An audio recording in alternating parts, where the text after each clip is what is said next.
Undead City. The night comes alive. Believe it or don't. It's entirely your choice. Yes, believe it or not, the choice is yours. Are you ready to listen? So, sit back, if you dare, and listen closely.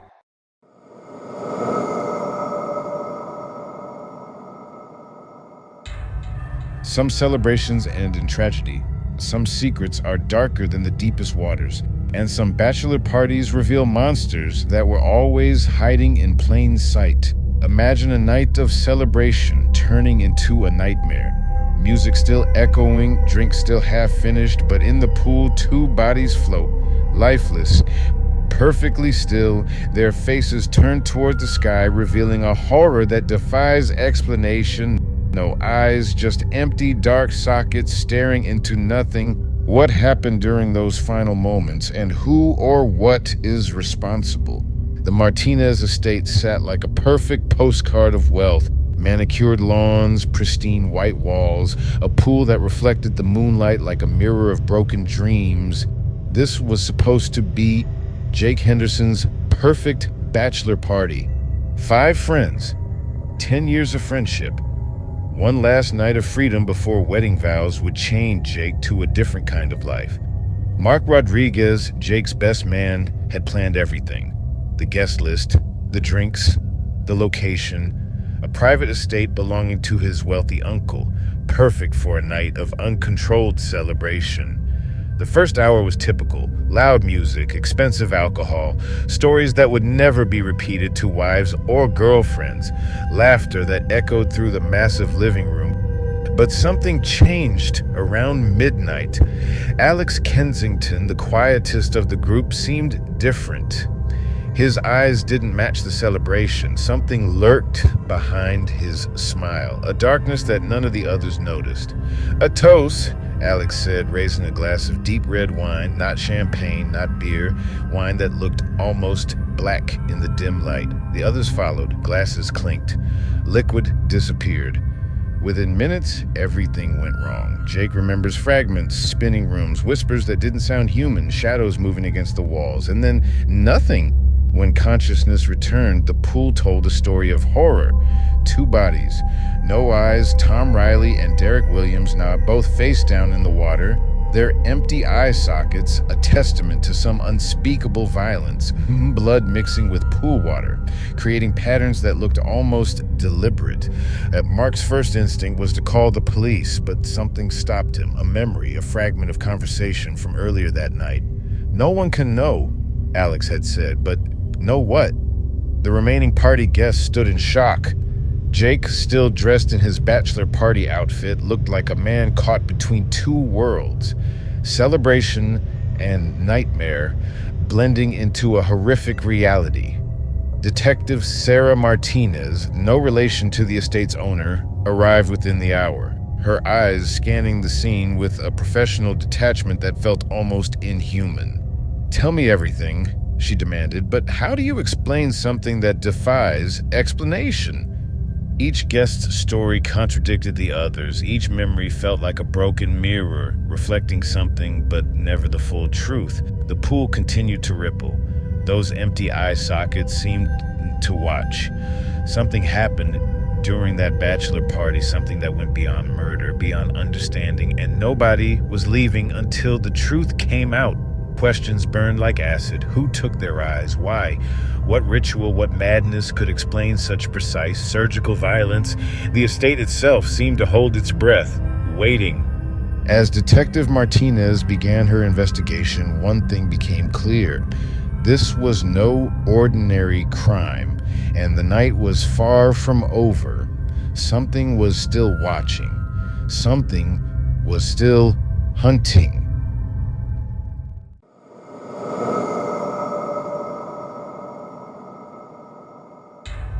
Some prizes are traps, some invitations are sentences, and some rooms know exactly what terrifies you most.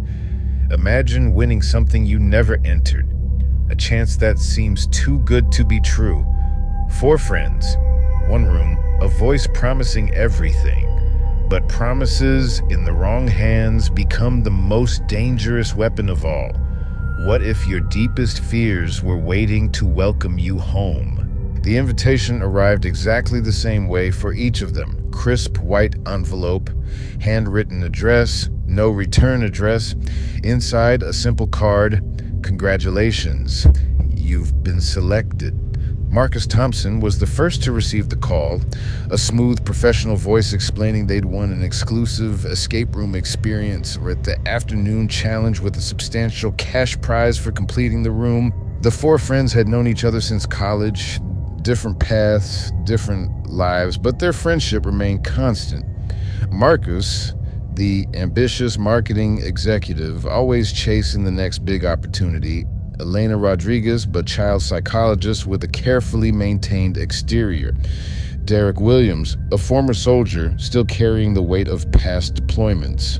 Sarah Kim, a brilliant software engineer who never quite felt she belonged. They gathered outside the nondescript building in downtown Chicago. No signage, no distinctive features, just a plain brick structure that looked more like an abandoned warehouse than an entertainment venue. "This feels weird," Derek muttered, his military training making him instinctively scan the environment. Elena laughed. "It's an escape room. What could possibly go wrong?" Those words would become a cruel joke. The man who greeted them looked perfectly ordinary. Mid-50s, glasses, cardigan, the kind of person you'd forget immediately after passing on the street. "Congratulations," he said, his voice matching the one from the phone, smooth, emotionless. "You've been chosen for a very special experience." The room they entered looked deceptively simple. Clean white walls, minimal furniture, a few strategically placed props. Nothing suggested the horror waiting to unfold. "Your challenge begins now," the voice announced. Not the man's voice, something digital, something that felt wrong. The first shift happened subtly. Marcus saw his childhood home, the exact layout, the specific wallpaper, the place where his parents' divorce destroyed everything he believed about family. Elena's section transformed into a pediatric ward. Rows of children's beds, monitors flatlined, silent, the worst cases she'd ever encountered, frozen in permanent tragedy. Derek's corner became a war zone, dust, broken concrete. The exact street in Fallujah where he'd lost his entire unit. Ghosts of fallen comrades watching silently. Sarah's space turned into a corporate boardroom, colleagues laughing, pointing, excluding.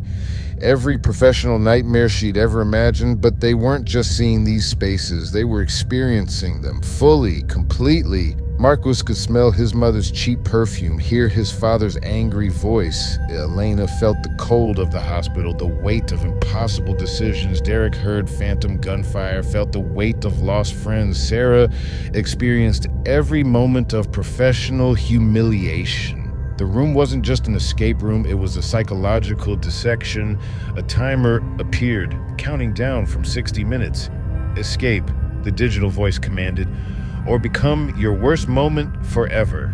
Each remembered the initial excitement, the prize, the challenge. Now, they understood the true nature of the game. This wasn't about escaping a room. This was about escaping themselves. As the timer continued counting down, one terrifying question remained. Who designed this room, and why were they chosen? The real nightmare was just beginning.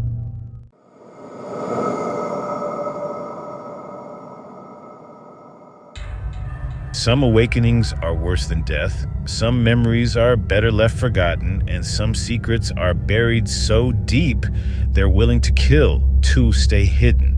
Imagine opening your eyes after months of absolute darkness. The sterile white of a hospital room slowly coming into focus. Your body feels like a foreign object, heavy and unresponsive. Every muscle screams with an ancient pain, and when you try to speak, to ask what happened, to understand why you're here, nothing comes out. Not a whisper, not a sound, just suffocating silence. But someone knows exactly what's coming, and they've been waiting. Emily Thompson's world reassembles in fragments. The stark white ceiling, the rhythmic beeping of medical equipment, the faint antiseptic smell that burns her nostrils. Her eyes, still adjusting to the light, scan the room with growing desperation. The chart at the end of her bed tells a story she can't comprehend. 3 months, 90 days, an entire season of her life erased, replaced by this clinical nightmare. Memories crash like broken glass. The car, the night, the impossible sounds of metal twisting, the sensation of spinning, falling, breaking, and then those chilling words that echo in her mind. Today is your lucky day. Lucky. The word feels like poison. Her fingers twitch, a microscopic movement that sends a jolt of pain through her entire body. Something is wrong, not just with her physical condition, but with everything surrounding her. The hospital feels different, sterile beyond normal medical standards, too clean, too perfect. The nurse moves with mechanical precision, her movements choreographed, rehearsed. When their eyes meet, Emily sees something that makes her blood run cold. Not compassion, not concern, something else, something calculating. "Doctor," the nurse calls. Her voice is flat, emotionless. Emily tries to speak. Her lips part, her throat contracts, but no sound emerges. It's as if an invisible hand is pressing against her vocal cords, preventing any sound from escaping. The doctor arrives, middle-aged, impeccably dressed. His eyes scan her with detachment that feels more like an inspection than a medical examination. Fragments of memory assault her consciousness. Hushed conversations just beyond her hearing, medical equipment she doesn't recognize, strange instruments that looked more like tools of experiment than healing. 4 men, she thinks, 4 men in black robes. The last thing she remembers before the darkness was their arrival. Not at the crash site, but somewhere clinical, somewhere that felt wrong. Profoundly, fundamentally wrong. Whispers about the procedure float through her fractured memories. Words like perfect subject and experimental protocol dance at the edges of her consciousness. The nurse adjusts her IV, each movement precise, calculated. Her fingers move with a practiced efficiency that suggests she's done this countless times before. Emily's hand twitches again. A desperate attempt to communicate, to pull away, to escape. But her body remains a prison, unresponsive and heavy. Something happened during those 3 months, something they don't want her to remember, something that required her silence. The doctor leans closer, his breath smells of mint and something else, something metallic. "You're finally awake," he says, but his words sound more like a threat than a welcome. Questions burn inside her. Who are these people? What happened during those missing months? Why can't she speak? Why does everyone around her feel like an actor playing a carefully rehearsed role? The room itself seems to breathe. The walls feel like they're watching, waiting. As the doctor's hand reaches towards her, Emily realizes one terrifying truth. She might have been better off staying asleep, because whatever is coming, whatever they've prepared her for, is about to begin, and she won't be able to scream.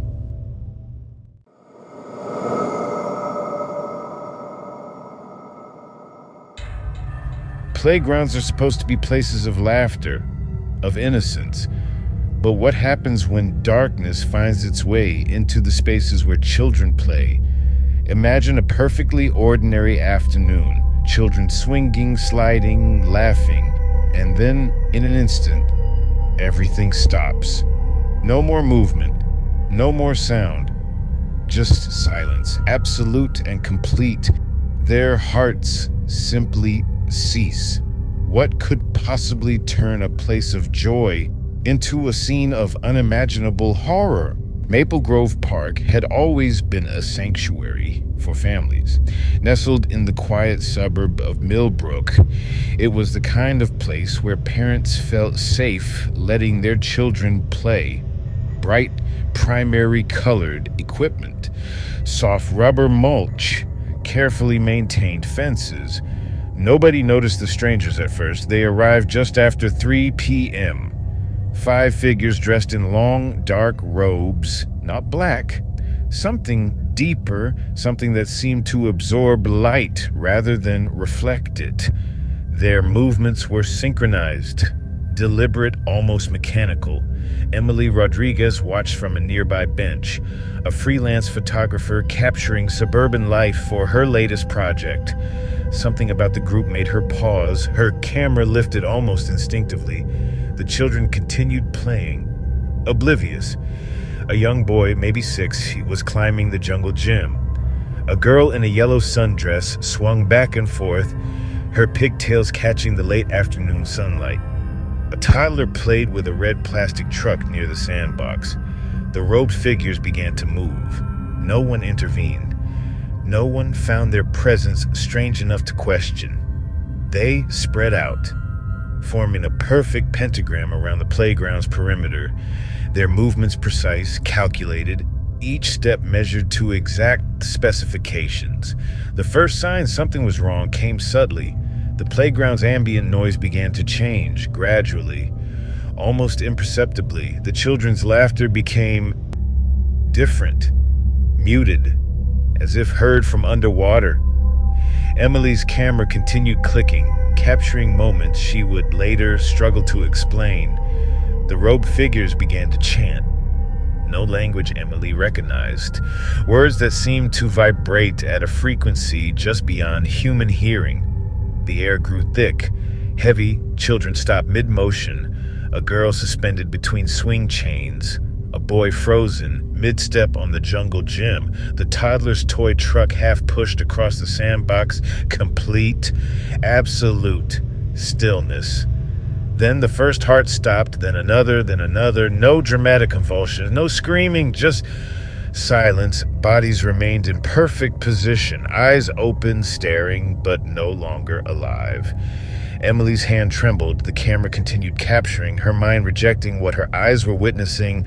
The robed figures didn't move, didn't celebrate, didn't react. They simply stood, watching. When the first parent approached, confusion written across their face, the figures began to dissolve. Not walk away, not run. Simply fade, like smoke catching an impossible breeze. 15 children, 15 perfect, motionless bodies, hearts stopped, no explanation, rising tension. Questions burned. Who were they? What ritual could stop multiple hearts simultaneously? Why this playground? Why these children? The park remained frozen, a tableau of unspeakable horror. As emergency vehicles arrived, one thing became terrifyingly clear. Something had been summoned. And it was just getting started. The ritual was only the beginning.